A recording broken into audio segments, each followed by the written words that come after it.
happening? Not much, not much. I love your plants. Thanks. Let's start with Rel. What originally attracted you to this style of hidden camera, prank-driven comedy? What was exciting and what was challenging about it for you? Well, there's a lot of challenges, first of all, but what attracted me to the project is Eric André. I'm a big fan of Eric André Show, just Eric in general. And this is the thing about it, like Eric's world is this, right? So it's like, I think you going to his birthday party, it's like, oh, man, it'd be fun to do a prank movie with Eric. That might be cool one day. And at the first day, I was like, damn this, I quit, I almost died. But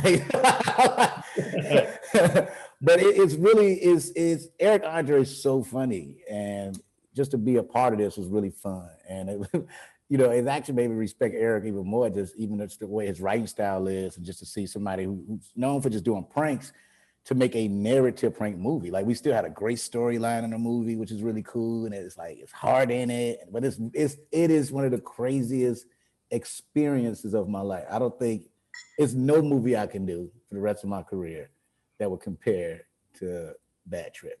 What was the thing on the first day that made you go, "Oh, I'm going to die"? Oh, well, the barbershop, when we walked in there, we walked in the wrong barbershop, first of all. So the security wasn't in there, none of that. I don't know what that brother was going through before we came in there. I don't know if he had a conversation with himself, like, yeah, let somebody walk in with their penises attached. I'm going to kill him. I don't know what.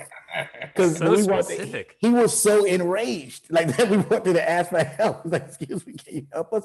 Oh, man, what? And he just lost it. And he looked like he was looking for a gun. All he could was find like this little blade or whatever. Chased us out the barbershop full speed. We break out the trap. I fall on the ground under the car, scrape my elbow, my knee. And I remember just, once they told the dude the thing, he was like, oh, man, that's crazy, man. I almost killed y'all, man. Wow, this a movie? Oh, man, okay. And I remember just leaving. They didn't wrap me or nothing. I just started walking to the hotel, stealing the stuff.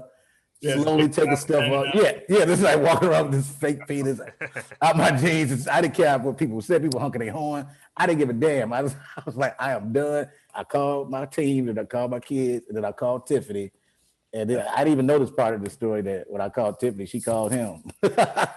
Yeah, so because I almost got Rel killed with a Chinese finger trap prank, Rel called Tiffany, and he's like, I can't do this movie. Eric's gonna get me killed. This is dangerous. Tiffany hung up, called me a few minutes later, and she goes, yo, you almost got Rel killed? I was like, yeah. And then she goes, I want to be in your movie. I live for that shit. I was like, what?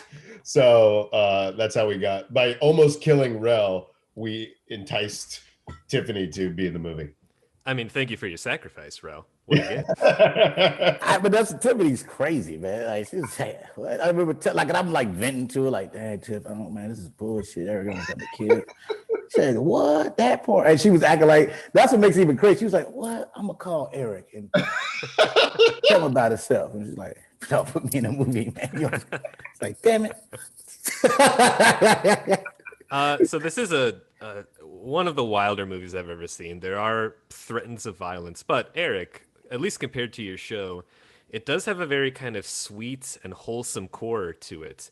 And I'm curious, what were some of the intentions in having that kind of tone, even with some of the pranks where we see you helping someone in the cold open?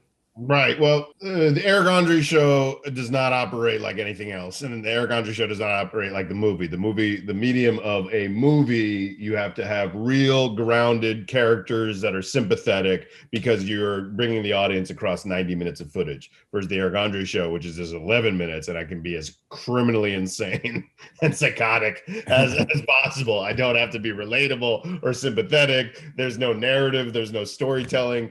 This was a different beast. So you had to make my character, Rel character, we had to be sympathetic. We had to have a real life story that people could relate to, but also everything has to be told via pranks. So a lot of the pranks we call them help me pranks where I'm like, Rel and I are relying on we're in peril, and we're relying on the people we're pranking to help us. But Tiffany got to be more like Eric André Show style prank, where she could just be completely psychotic because she's the bad guy.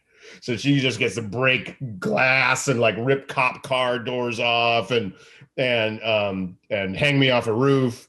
So that was the kind of technology that we had to change from the Eric André Show to this. But it's still high stakes, balls to the wall pranks that we love.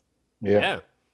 And for both of you, what was it like having kind of like the godfather of prank movies, Jeff Tremaine from Jackass?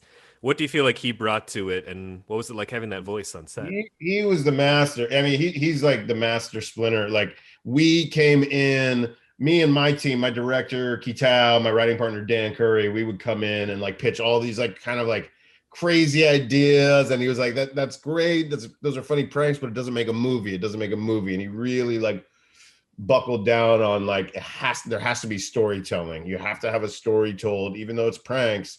You have to have a story first. The characters have to be relatable and sympathetic and likable. All the rules of a movie still apply, even though it's pranks.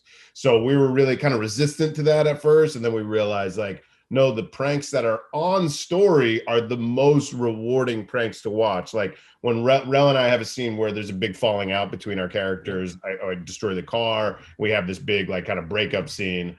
And it's one of the most like, entertaining scenes in the movie because we had these real people that didn't even know they were on camera helping us out and trying to like mend our friendship and then like me and Rel have a makeup scene on a bus that's like when Harry met Sally, and these people are like really emotionally invested. I mean, she started tearing up. You saw a girl, or no girl started tearing up. It's really, she's like, oh my God.